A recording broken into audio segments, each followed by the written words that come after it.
Captain Chaos, and this is a video overview of the Star Wars The Old Republic Field Guide, available for Android devices.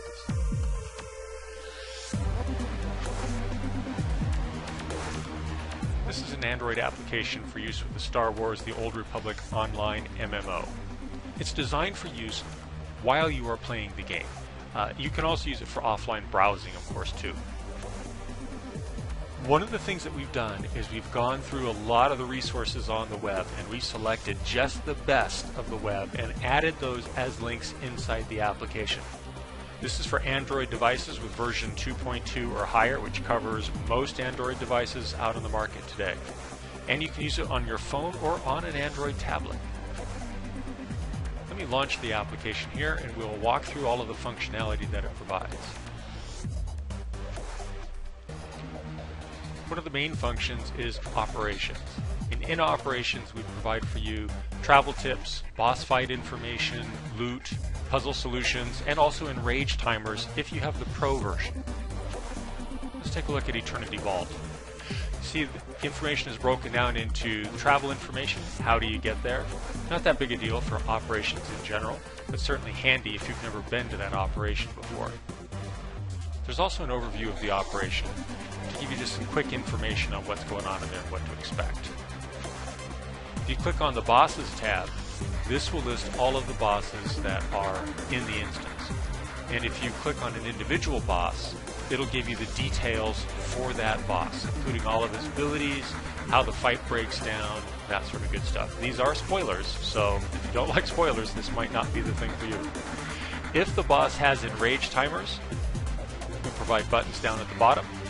Just click on the button and the enrage timer will come up. You can start the fight, the enrage timer will simply time out. If you wipe and that sort of thing, you can stop the fight, you can reset the timer, and then start the fight again. And it's always right there in front of you to help you keep time in mind when you're fighting the mobs. There are some bosses that aren't really bosses in the traditional sense, they're actually puzzles. And in Eternity Vault, the Ancient Pylon puzzle is certainly a boss like that. So you have to fight your way to it, and then you have to solve a puzzle while you're fighting off a bunch of other mobs that spawn on you. So you can always click the puzzle solver, simply select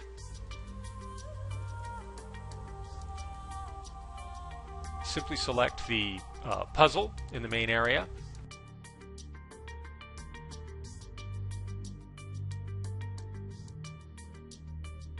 You'll notice that as you click each side, they switch appropriately on the other side. Then set the middle road simply by clicking on it to whatever the correct value is.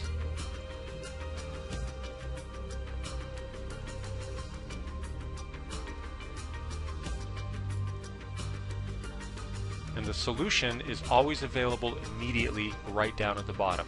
Follow the solutions. It always goes from the bottom to the top. You turn it right 3 times, and then lock that code in, turn it left 3 times to lock that code in, turn it right 2 times, lock that code in, and so forth, and you'll solve the puzzle every time. We also have a list of all flashpoints. Each flashpoint gives you travel tips, shows you the level required, the recommended group sizes, goes through the boss fights in detail, gives you some loot information, and also if there's any puzzles in there, gives you the solutions to those puzzles also. So here we can see all of the flashpoints that are currently in the game. You can also see icons next to each flashpoint that tell you if it's Imperial only, like Black Talon is, Republic only, like the Acelas, or if it is accessible by both Imperial and Republic players, like Hammer Station. The numbers to the right indicate the appropriate level range.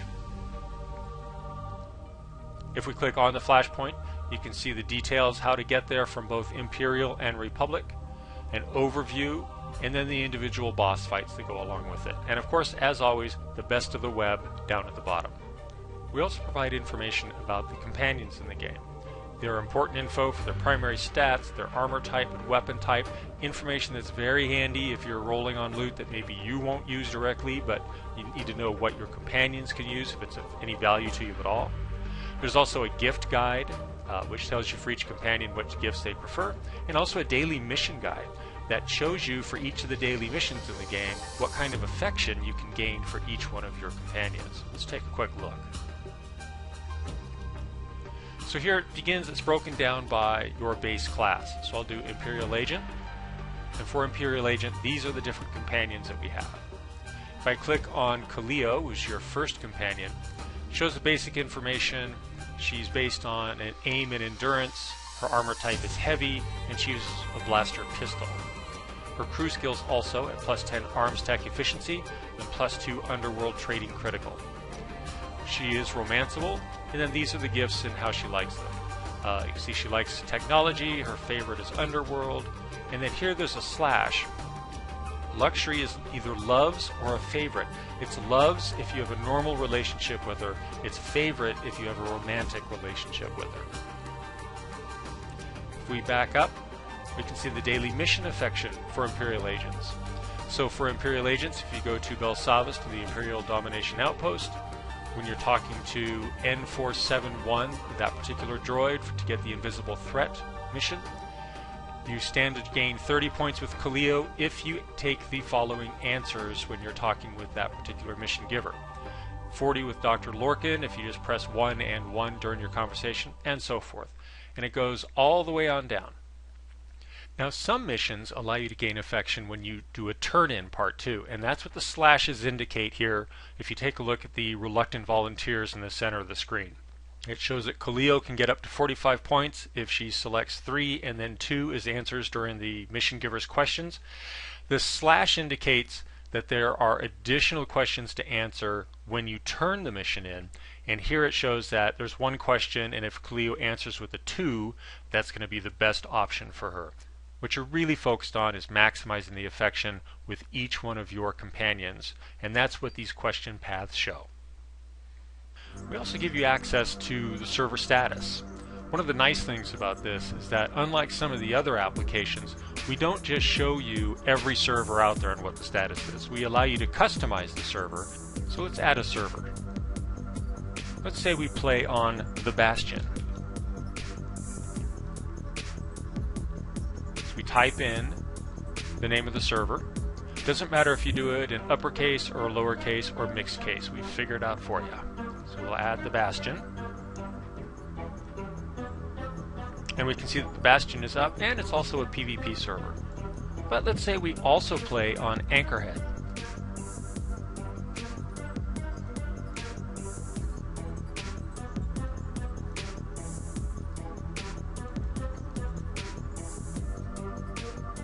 We have that, and we can see that Anchorhead is also up, and it's also a PvP server.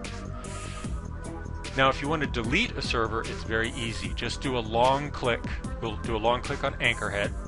That brings up a dialog, asks you if you want to delete it, say yes, and it's gone.